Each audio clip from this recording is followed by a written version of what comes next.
La cruz, uno de los momentos más horrendos en la historia de la humanidad, el más feo de todos, porque el Santo Dios, Jesucristo, había sido rechazado y había sido condenado para llevar a la cruz mi pecado sin él merecerlo. En el pasaje de hoy día vamos a hacer una pequeña recopilación de algunos eventos que sucedieron y cómo eso apuntaba a nuestra redención.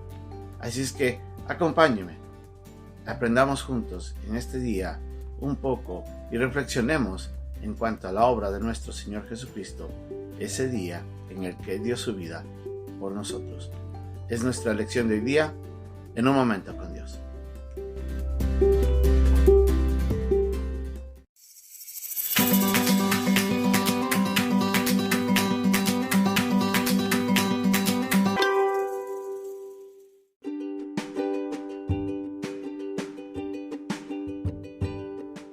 El pasaje de hoy día se encuentra en el capítulo 15, versículos 21 al 41 de Marcos. Y obligaron a uno que pasaba, Simón de Cirene, padre de Alejandro y de Rufo, que venía del campo, a que le llevase la cruz. Y le llevaron a un lugar llamado Gólgota, que traducido es lugar de la calavera. Y le dieron de beber vino mezclado con mirra, mas él no lo tomó. Cuando lo hubieron crucificado, repartieron entre sí sus vestidos, echando suerte sobre ellos para ver qué se llevaría cada uno. Era la hora tercera cuando lo crucificaron, y el título escrito de su causa era El Rey de los Judíos. Crucificaron también con él a dos ladrones, uno a su derecha y el otro a su izquierda, y se cumplió la escritura que dice: y fue contado con los inicuos. Y los que pasaban le injuriaban meneando la cabeza y diciendo: bah, tú que derribas el templo de Dios y en 3 días lo reedificas, sálvate a ti mismo y desciende de la cruz. De esta manera también los principales sacerdotes, escarneciendo, se decían unos a otros con los escribas: a otro salvó, a sí mismo no se puede salvar. El Cristo, el Rey de Israel, descienda ahora de la cruz, para que veamos y creamos. También los que estaban crucificados con él le injuriaban. Cuando vino la hora sexta, hubo tinieblas sobre toda la tierra hasta la hora 9. A la hora 9 Jesús clamó a gran voz, diciendo: Eloí, Eloí, lama sabactani, que traducido es: Dios mío, ¿por qué me has desamparado? Y algunos de los que estaban allí decían al oírlo: mirad, llama a Elías. Y corrió uno y empapado una esponja en vinagre y poniéndolo en una caña le dio de beber, diciendo: dejad, veamos si viene Elías para bajarle. Mas Jesús, dando una gran voz, expiró.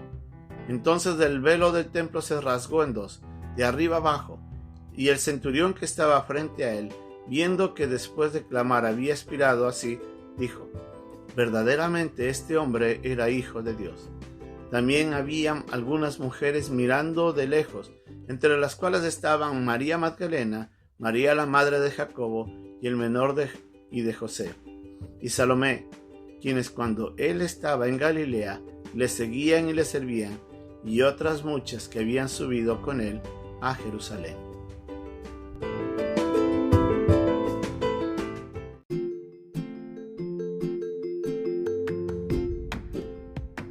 Había llegado el momento. Los soldados habían entregado a Jesucristo después de haber sido azotado, le entrega a Pilato y Pilato le entrega en manos de los perversos enemigos. Obviamente estos no esperaban el momento. Querían ver crucificado al Señor Jesucristo. Caminando hacia el Gólgota fue ayudado para llevar la pesada cruz, puesto que había pasado toda la noche enfrentando un gran dolor. Desde el momento en el que él estuvo en Getsemaní orando, él ya se sentía afligido y todo ese estrés emocional estaba mermando la fuerza física del Señor. El desvelo de toda una noche, de un juicio injusto y después los azotes, todo esto estaban afectando las fuerzas de nuestro Señor. Cuando llega al Gólgota es despojado de sus vestidos, es clavado en la cruz y después colgado, sintiendo el peso y el dolor en ese instante de los clavos que desgarraban a su cuerpo. Y en ese instante le presentaron también vino con mirra, una sustancia para ver si mermaba un poco el dolor para que él pueda enfrentar esto de una manera un poco más piadosa. Pero la verdad es que él tenía que enfrentarlo tal cual. Su cuerpo tenía que resistirlo, porque él estaba llevando nuestro pecado. El rey de los judíos fue contado entre los inicuos, como nos dice ahí en Marcos. El Señor Jesucristo, siendo santo y justo, fue puesto entre malhechores. En medio de ellos, ahí debía estar yo. Ahí debíamos estar todos nosotros, porque Él tomó mi lugar. Yo debía estar ahí. No contento con ello, los enemigos comienzan a burlarse y a hacer mofa de Él.